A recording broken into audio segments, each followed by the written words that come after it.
think the audience also maybe don't. So just to know each other, let's go with a little introduction. Just me, I'm a chairman of Accesses Group, the company who is organizing this event, and I have a small startup called Kasha, which is trying to solve some big problems. So that's my background, and I'm talking here. What are the alternative investment strategies average Indian can have, or what the technology has so much things to offer, correct? It's growing incredibly when it comes to investment. It's changing how the investment could happen. So we're gonna listen someone from great views that how you guys are managing it, and you can maybe give some tips to our audience. What kind of alternate investments they can do. But let's start with the introduction. Sure, thanks. And yeah, I think just going to that point, I think one of the things we're seeing in general is a breaking down of barriers between you don't need to be a local investor and just invest in local projects. You can be a local investor and invest in global projects. I run a company called Neon Desk. We basically curate and onboard high quality blockchain projects that are being overlooked by investors.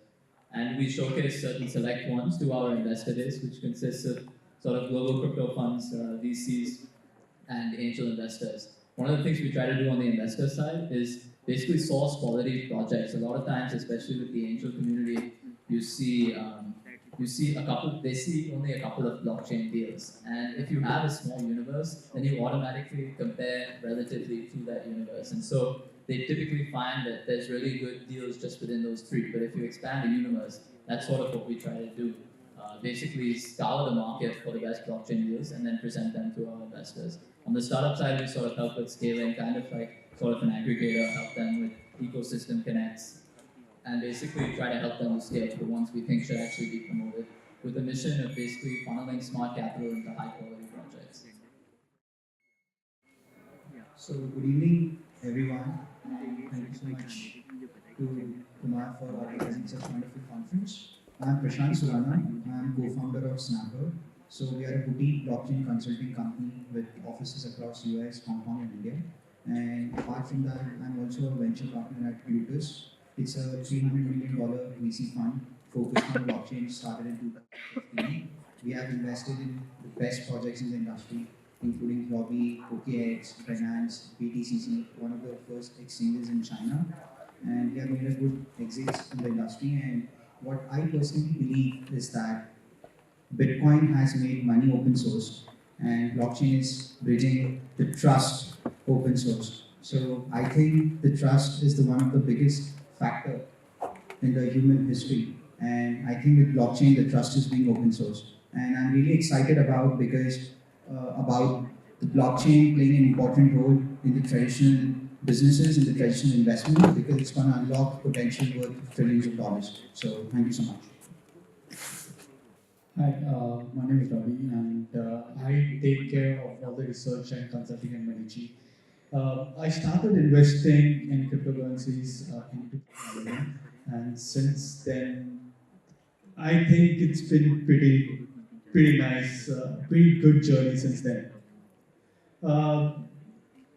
Since then, I mean, good returns and everything, and this has opened an opportunity. I come from a family background where, where we have been investing in the traditional mediums, but when I tell about cryptocurrency to my fathers and my grandfather, they say that it's a thing for short loss. But how I see it, it's evolution of what has been trading, and this is the future, and this is how the future generation would be trading.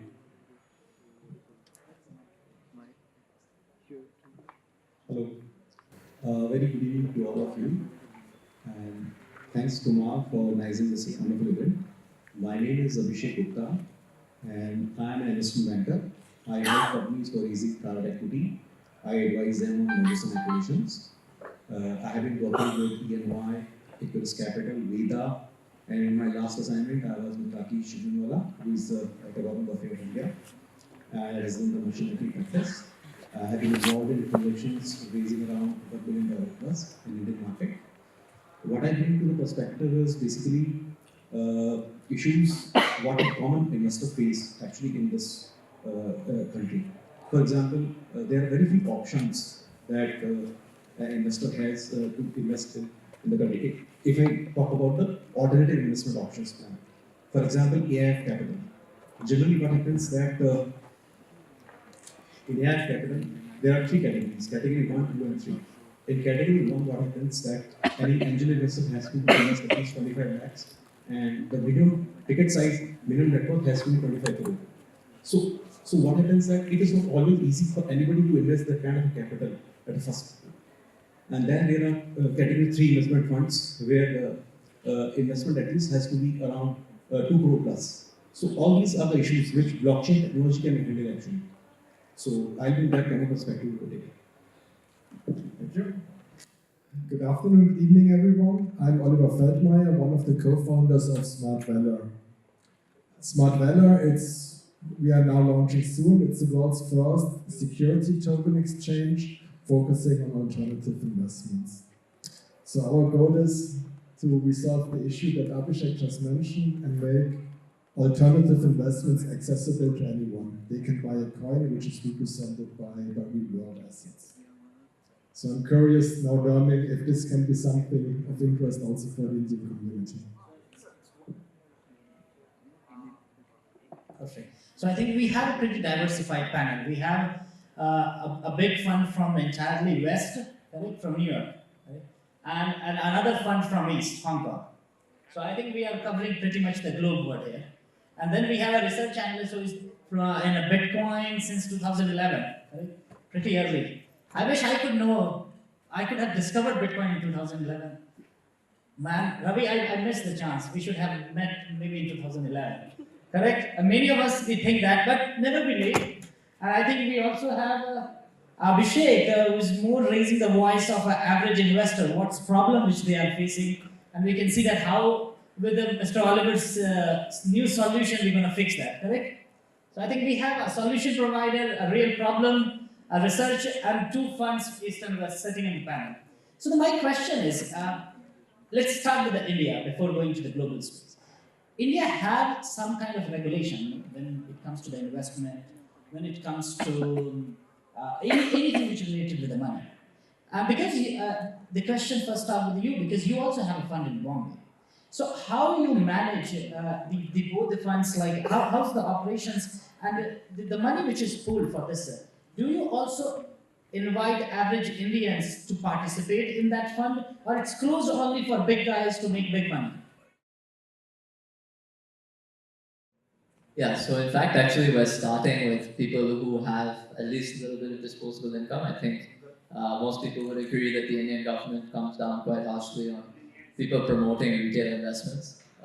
At the same time, like we've onboarded a bunch of early stage VCs based in India and a bunch of angels. And for the token offerings, it's kind of okay because it's a gray area, firstly, and those are global offerings. So you don't need to be registered in any particular place. For equity, it's a little different. If you are a large fund in the US, for example, you need a PAN card and things like that to invest in India.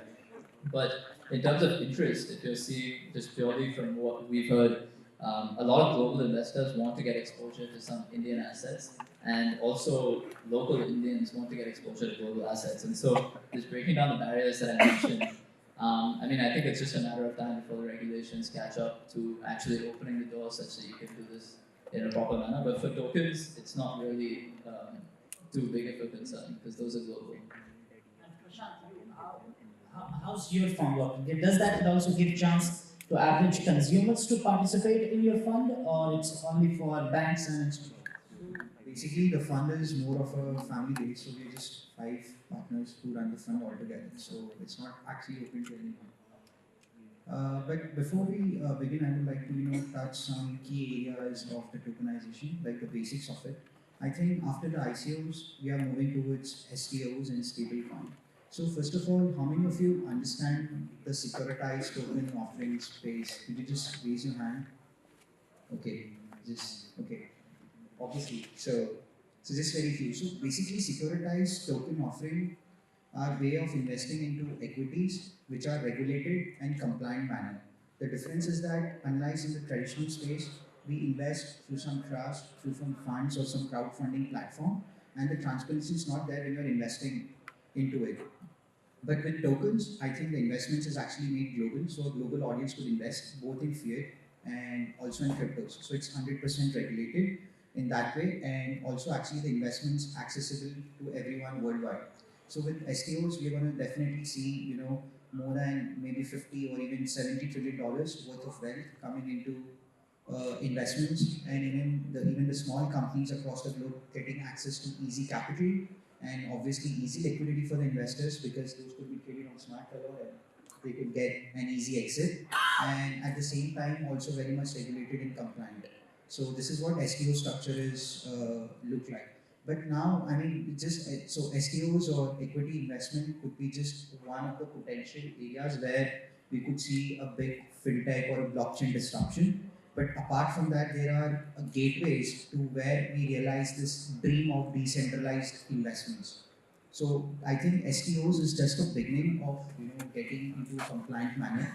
The other thing what our research says would be after STOs would be CDAs. So CDAs. So CDAs is basically collateralized debt asset securities, which means that the financial instruments like your credit default swaps, your CDS, your debts, and everything also would be made on the blockchain. So even through tokenization, everybody could have access it. And the next ultimate dream of a fintech or of a blockchain-enabled investments would be, I see, would be securitized digital baskets, where you could just have a portfolio of investments clubbed together into blockchain in one. Like maybe, let's say, if there's a 20-year-old kid who just wants to, own some one of the biggest Leonardo da Vinci's painting, who want to own some plaza stake in a plaza hotel in Manhattan, right?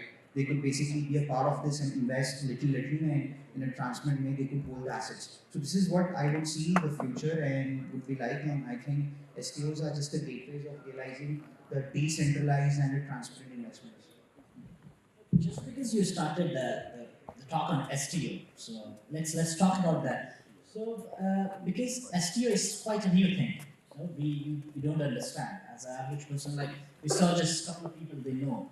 So the challenge here is that until we do not have something which comes, one of the challenges for the STO is that you cannot buy these STO from any exchange. And if I'm buying an STO, there is no exchange where I can get liquid from. So it's a quite challenge. So Ravi, because you are quite a researcher and you are handling such a fintech platform, and so what you are saying, because you must be in contact with all these different STOs or fintech companies who are planning on this. So what kind of opportunity do you see? Are these companies are really excited about the STO? Are they coming with the offering which an average person can pay for? Or it still is something which is theoretically or in theory, but will take more time to realize? It's going to take some time. So right now in the West, it's already started. But coming down to India, so when you say started, so okay, let's say this thing is already started. So can Indians, because we are in India, can as an Indian we can take part in that? This is the first question. You need to be accredited investor to take part in. So now you say the new term. So how many of you understand accredited investor? Okay, so couple of people. So now we need to fix that. What that means? So you need $100,000 of wealth. Then we are not average Indian. Yes. Look up. Or you Tell us what we can do as an average Indian. Couple of things that you can do is, one, you can take a digital ID in Estonia probably. You can, obviously that's for $300, $400. So that's what you are recommending, people to get Estonian ID? If you want to. Okay. So there is a new thing called Estonian e-residency. You can apply for that. I think it costs what? $300, $400. Oh, it's going a bit. But you can look at if it makes sense. So $300, then what? I can become part of this global economy. It's costing $300. You can. So earlier, Estonian government, you couldn't open bank accounts as such, but now you have apps which allow you to open apps as such using the EID, and you can do digital transaction. Using that, you can get into the EU side, and then you can start, playing around with other STOs as such. So, in short, which I understood, it's difficult for an average Indians to invest, correct? Not really. No, not really. So, can you please talk why it is not really? Because that's what we want to learn. Correct, Abhishek? I think that's what we are sitting here. That how we can make money and what we can do today. So Correct? it's very simple as Let's go on that. because all you need is a couple of documents that you have to give to them, and everything is digital, everything is very seamless, it takes very less time, and once you get EID, you use apps, you open account, and you can actually start moving funds. Or if you have people across the globe, you can actually do that thing also, Once you enter into the ecosystem of cryptocurrency, then you can make wealth very easily. But entering is the biggest Just to challenge that. right now. Yeah. Entering into cryptocurrency is the biggest challenge right now in India. The only thing that you have to do is enter into the ecosystem, and then everything's easy. So what is the easiest way to enter into the ecosystem? Friends and families. What? Friends and families across the globe. Okay. So nothing I can do, nothing Abhishek can do by his own because he's an investment banker. He's not going to believe his friends and family when it comes to money. Correct, Abhishek? But there are issues. For example, suppose if I am an investor and I want to invest in exotic or alternate investment, the problem is this that first thing I don't have a deal flow. I do not know where is a mature platform, efficient platform which can throw me the opportunities continuously. Second thing is the trust, which is the biggest issue. Because how it trusts the promoter, how it trusts his accounts, how it trusts his legal systems are valid. So for all that, blockchain and technology can help actually. So Oliver, did your platform can help Abhishek to bring that trust? Where you are based? Can you tell our audience? Well, we are based in Switzerland and Liechtenstein, so heart of Europe, Central Europe, and those two countries have some of the most progressive regulation towards cryptocurrencies and also security tokens. Telling Switzerland to give us a relief, we know. In Switzerland, our money is safe, correct? Okay, that's a good thing. Okay. So you have a good point there. There are other countries like Malta, Cyprus, Gibraltar, some No, islands. those are shady countries. Let's talk about Switzerland. Stick with Switzerland. Exactly. That's a good point because we're now talking about securities and it's about trust. Mm-hmm. It's not a completely sky business. I mean, if you are the next blockchain-enabled Uber or messenger service or something, well, maybe you're right in Malta, but if you're managing other people's money, if you're holding custody of other people's assets, well, anybody should think twice before putting their money into some questionable jurisdictions. So I think the jurisdiction of Switzerland can actually help bringing more transparency and more security into the space. For instance, there is a new, on Liechtenstein, there's a new blockchain act which is being pushed out, and it redefines the roles that exist in the traditional financial world and applying it to blockchain-enabled environment. So for instance, if you want to tokenize a real estate property let's take a piece of gold, that's a simple case. If you want to tokenize a piece of gold, you can easily create a token representing this piece of gold, but how do you make sure that this piece of gold really exists? And that this piece of gold is not promised to 10 different people, but just to one person or to one coin.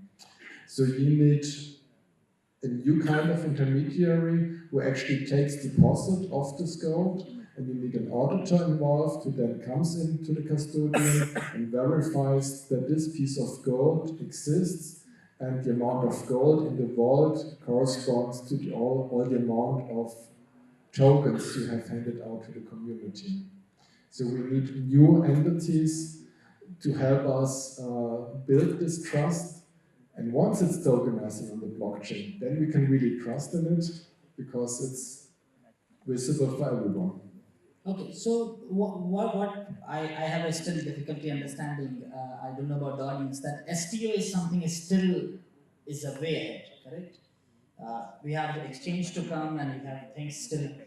So let's just going back on two of you because you have done so many blockchain deals and so many maybe token investments. So what is your trend? Do you still see that the token offerings or these investments is working for you guys? Yeah, sure. So I mean, we had our two initial cohorts over the past 4 months, so it's still early to tell. However, what you are seeing, and just going back to this point about STOs, is like two interesting use cases for us. Is one real estate tokenization platform that's working with hotels sort of across Southeast Asia for tokenizing hotel rooms. Another one is a charity donations tokenizing platform that sort of basically puts the money in an escrow account and then does it based on milestones. And so it's kind of like a VC model. I think in general, as you think about STOs and where this leads, it's not anytime soon, but it is soon. Where like why has capital in private equity funds or early stage VCs or even in startups only been deployed by sort of a select handful of people of whom mainly high net worth individuals are investing in. And so it's mainly sort of early stage VCs that are investing in startups, right? Whereas, I mean, if you just look at what the Coinbase CEO talked about, he thinks that in the future, every single startup will have a tokenized cap table. And so you can basically crowdsource your fundraising strategy. And if you think about what capital is and what a VC provides, largely, I mean, capital is blind. You don't necessarily care whether you're getting it from 100 people or from one person if it's the same quantum, unless from the startup side in which you deal with sort of people having to sign SHAs and stuff. But broadly, if you're getting the capital in, you don't necessarily care where it comes from. A VC is also providing evaluation expertise, like figuring out the right deals to invest in, providing like scaling solutions, connecting them with the ecosystem. And so I think that's sort of where the future is headed. If you look at sort of the performance of some of these models, I mean, it varies, just like the startup industry. Like you have really good startups and you have very poor ones. It's about execution. I think with the token model in general, it's just a very seamless way of getting capital. At the same time, a lot of our projects who were thinking about ICOs have now come and told us, look, we're trying to do an equity raise and we're trying to structure it like that simply because of last year and all of the investor concerns they've seen. They were in the mindset of, look, we want to do an ICO, and now they're turning more towards equity. And even from our investor base, I mean, I think we're still seeing interest in a hybrid solution or token or equity, but I would say the majority of at least some of the angels are more open to tokens, but broadly, you're seeing a shift back towards equity simply because of how this market basically performed. However, I don't think that's necessarily representative of what's going to happen in the future. In fact, I think you'll start to see way more token deals in the future because it's just the limited pool of capital for equity investments and the much wider pool for token sales. Yes. Is because of the bear market that's been happening since the great fall of Bitcoin and all the other cryptocurrencies. Yeah, so I mean, what we've heard literally from founders' mouth is that, look, we're planning this ICO and we have a lot of interest and we're about to launch, but somewhere like early last year and towards middle of last year, a lot of that interest dissipated, but people were still interested in getting exposure to the project. And so what you are seeing is that they've realized that sort of investors are now a little shaky. I don't think that model is going away anytime soon, but definitely you've seen sort of subdued interest now in terms of participating in token sales. I think what we also have to consider that, I mean, anybody who's been in crypto for a long time, I mean, these cycles are normal. It's cryptocurrency and they're supposed to be highly volatile. Now the bad thing is, we had such an ICO hype last year and people got in at insane valuations. And well, everything just went up. They bought Bitcoin at the peak, they bought Ether at the peak. They diversified all the other ICOs, and of course these people are now really burned because they just experienced the drop from 20,000 down to 3,000. So all the people that have been in the industry for a long time, I mean, this is just a normal cycle. This is nothing different. So I still believe there's cryptocurrencies as such are quite attractive, and I think now in this bear market, the projects have the time to prove if they can really deliver on what they promised. And at the end of the day, many of the coins will not be around any longer, but the ones that will remain will be more solid than before.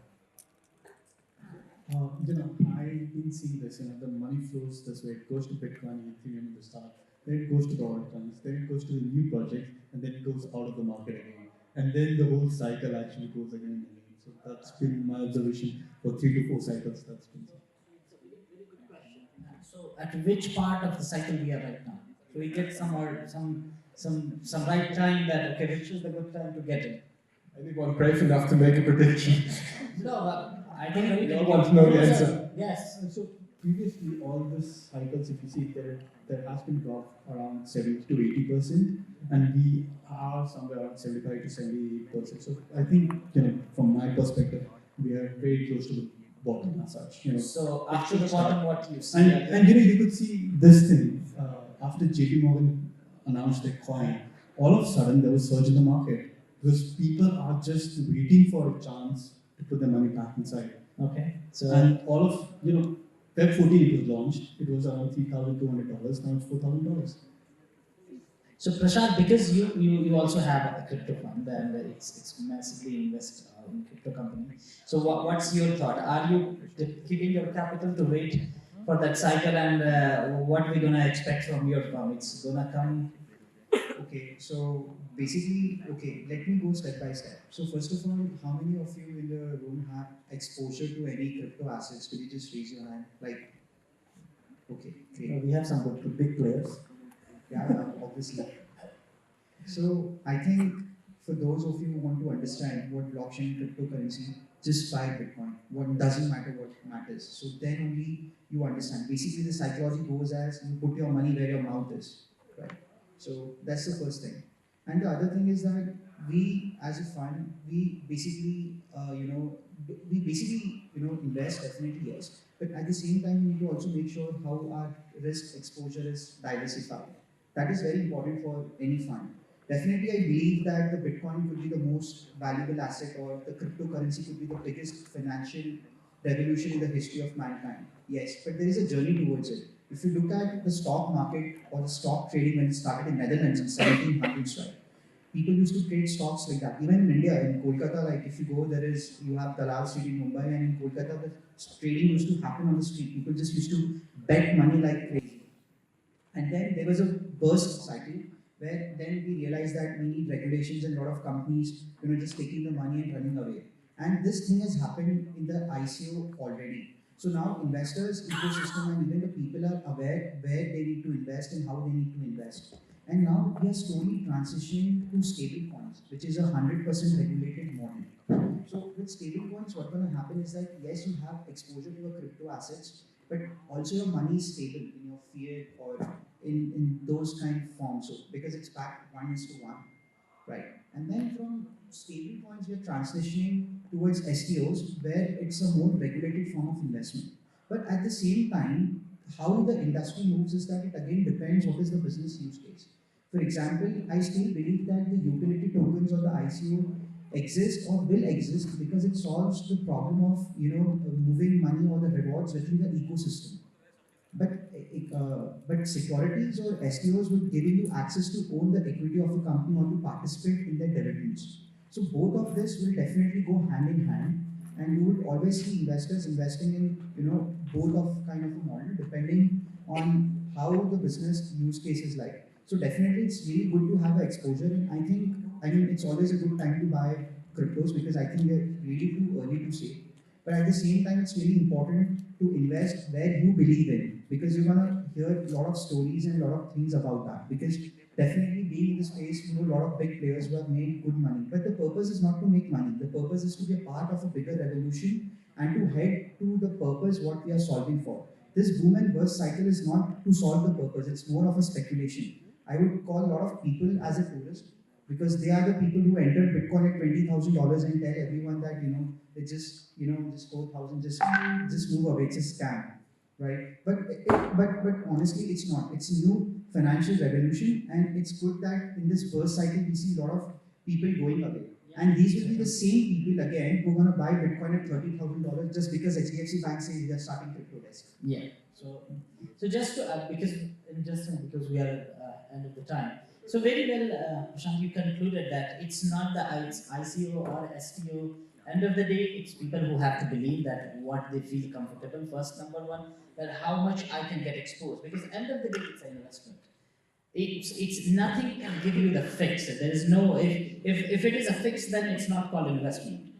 So I think the few takeaways which we have is that the ICOs or STOs are particularly, they are not bad in itself. The token, non-token equity. It's just we have to understand that where is the good projects, where we really believe also. And one of the things which ICO or these community-driven investment have done is given individuals a chance to believe in a system, or not just necessarily invest in a project because I want to make money. I want to invest because I believe in a cause, and with that cause, I also want to make money. I think that's the whole community-driven investment which drove ICO, and then obviously because of non-regulation, it also attracted some people who just came for the honeymoon, just to did their thing and then just went away and robbed many people. So we keep them out. But necessarily, I think this is not bad. And thank you so much for all your time. So we just open some questions from the audience. Yeah, one. So we take two questions. Okay, three. Okay, no more. Three questions. Okay, one in the back there. So one, two, three. Could we start? Hi, my name is Amandeep Singh. I'm a BFSI. I have a background of BFSI. I've been investing in equity since 14, 15 years of my career. I just want to understand, let's say, I have bought in Bitcoin. How do you analyze these Bitcoins and how do you make sure that, whatever investment you put in today has some parity in terms of how I double it, triple it, put more investment, like a systematic thing. How do you like I can research equity. How do I research Bitcoin? Indicators, like what are Correct. the What are the indicators? indicators? What charts do I follow? Yeah. Okay, so let me take up this question. So basically, as part of our initiative, right, so we believe that we need to educate before we innovate. We have launched a platform called Snapper, where we provide AI-driven crypto analytics. So we compare the price of more than 800 cryptos across 40 global exchanges worldwide. And our indicators tell you which one to buy, which one to sell. And you have a lot of other folks analysis, like it's a built-in tool. It's absolutely free. So you can log in and you can always check which one to invest, how to invest, and what is the analysis of that. So we have made it open source because we really want people to understand, even the institutions or even the banks, that how the things work. So we have developed that. So this is where you could get your answer.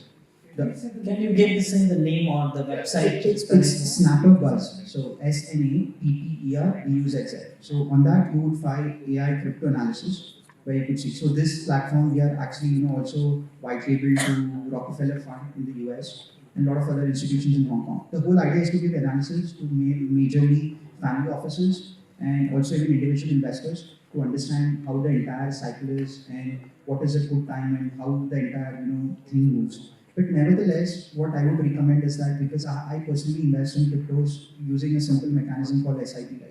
So whatever money I have just decided that just I need to put in on a monthly basis, no matter what's the price is. And that's how you keep on accumulating things if you believe in it. Honestly, I have never invested in any equities in my life. Never.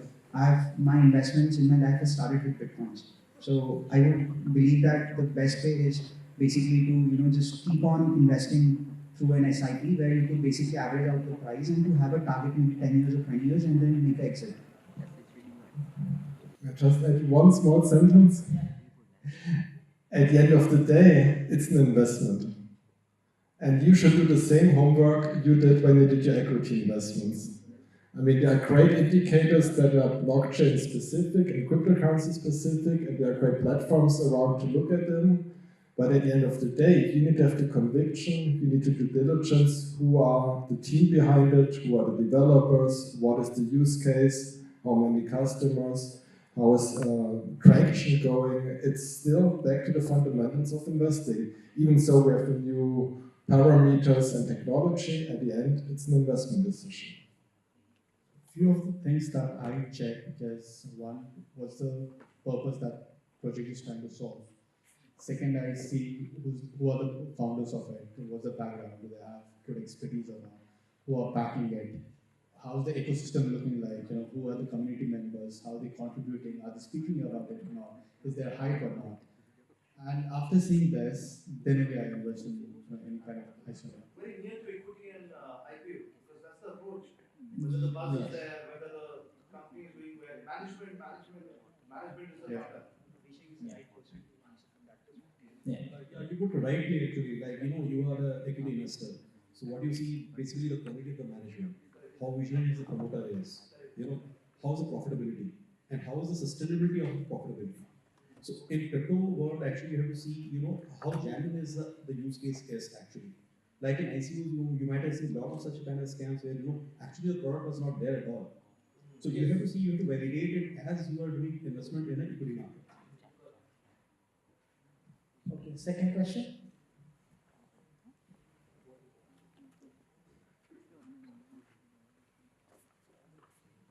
Hi, this is Gaurav. Mine's a small one for Ravi because you mentioned something about accredited investors. Is it at all required for a non-US citizen to be an accredited investor to participate? I mean, to enable him or her to participate in ISO.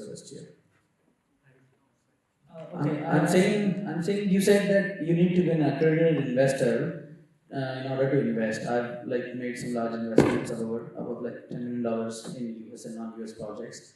I'm not an accredited investor, and my understanding is that it only bothers a US citizen to be one. But you mentioned like when on Kumar's question that one needs to be an accredited investors to be able to invest in a project. Does that I mean is there a gap in my understanding So somewhere? the projects that are based on USA, right? Yeah, I mean, certain of the Yeah, even there itself. there you have to be an accredited, and they require you to be. Normally, For a non-US citizen? So the question is here. For a non-US let's say citizen. if I want to invest in a US project and I'm not an accredited investor, can I invest? yes, you can. Obviously. So, But so until, I think that's the question was. yes, I you think can. what so we just realized that it doesn't matter that as an Indian we need to be accredited investor to participate in a project which is in US. Actually, what happens that there are different kind of a registration in the US. Regulation D company, regulation E company, regulation crowdfunding companies. So based on the categories, it is decided that who can invest. For example, regulation D companies, where you need to be accredited investors because there's a high risk kind of investment, and the quality of disclosures are not very high. So what SEC wants that you should be knowledgeable enough to invest in that, and that is the reason they ensure That is Question. that is Question for I a, have: how SEC will know I'm knowledgeable enough if I'm not in US? If they are in US, maybe they can. if they are not in US, there is no issue. that is the So question. that is the question. And even in Reg Ds, there can be a cap table of 2,000 of less than, I mean, that are not accredited. You can have a cap table smaller than 2,000 of non-accredited investors if they are not investing more than $1,000. So Oliver, I think you can help us better in this because you have an exchange and you're building, so you must did some legal there. That if you have an exchange and there is a STO or a token listed, if as an Indian I have let's say Bitcoin or any other way to pay in Switzerland, that's how I pay. That obviously that's my thing to sort of. Can I invest through an exchange? That's indeed a very good question, and that's why we are based in Switzerland and not in the United States. One of the reasons. Okay, so So there are different laws in different jurisdictions. That being said, there are some assets, some security tokens that can be very open. For example, if it represents some kind of direct investment in real estate or directly holding commodities, there are some securities that in most jurisdictions really everybody can participate in, everybody can hold gold. So in general, right now in STO, everyone can. But then there are special securities, and Abhishek, this is where what you are mentioning. There are certain assets, for example, investing in venture capital. By many regulators, that is deemed dangerous, and that's deemed you have to know what you are doing. So, and now we have to go jurisdiction by jurisdictions. For example, in many European countries, it's sufficient that you can prove you have the expertise to invest in them.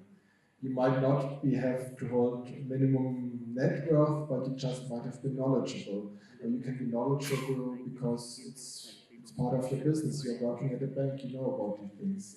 So there are different criteria for different jurisdictions.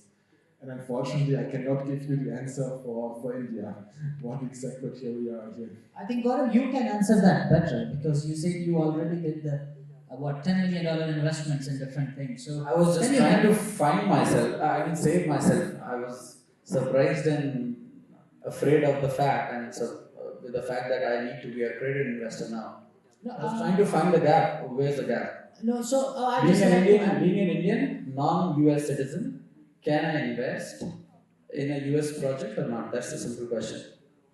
Let's cut the graph. And you're talking about a security token, not about a utility token.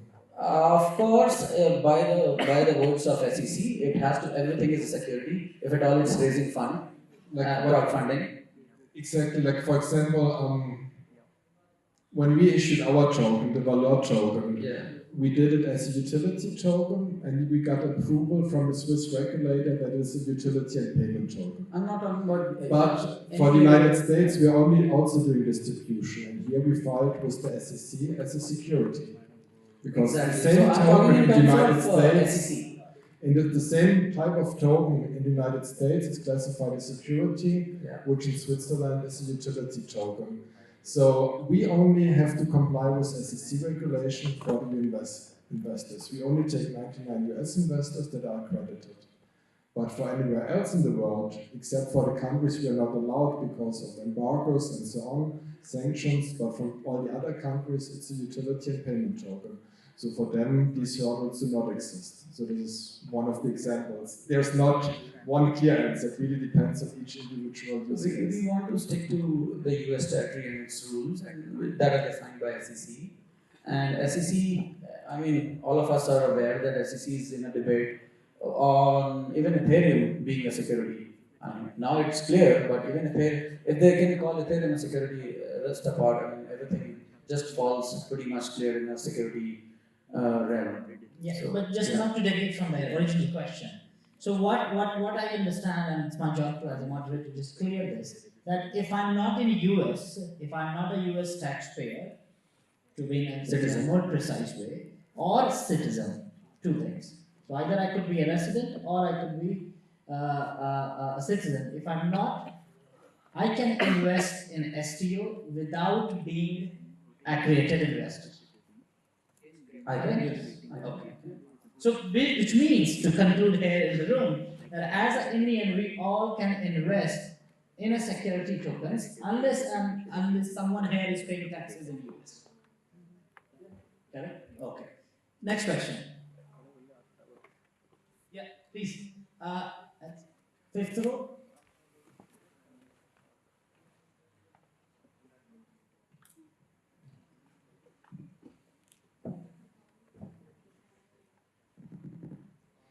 Thank you for your valuable time. As you were in the last session also, and I didn't got recognition, my question is from the last session.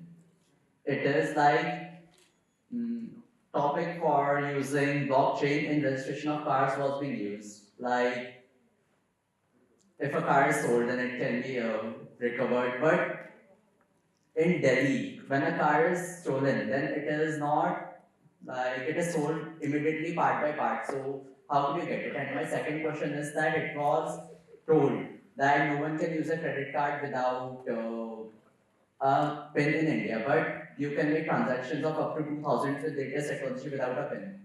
Yeah, so these are the regulations. So I don't know the card thing, so I don't remember about that. So let's take about the card. When you do online payment, I was talking about the online payments fraud. When you are making an online payment, I don't know, but when I use I spend very limited time in India, and even if I do $300 rupees payment to Ola, what it does using my Axis Bank card, that it sends me an OTP, which I have to put to get that 300 rupees transact online. So this OTP which I was mentioning is that's what which protects a lot of a criminal or a fraud which happens online. Yeah. All right. Okay. So thank you so much all the speakers and panelists here. It would be a great insight, and thankfully I think we concluded that there is one thing which Ravi gave us insight, that now there is a next wave is about to come. So I'm now very excited about that, Ravi. Thank you so much for that. And thank you so much for you guys too, because your thoughts really helped us to shape that, and people sitting here to make their investment and make their decision into the next crypto or whatever STO, or there are more technical terms which came here. So thank you so much, guys. Yeah.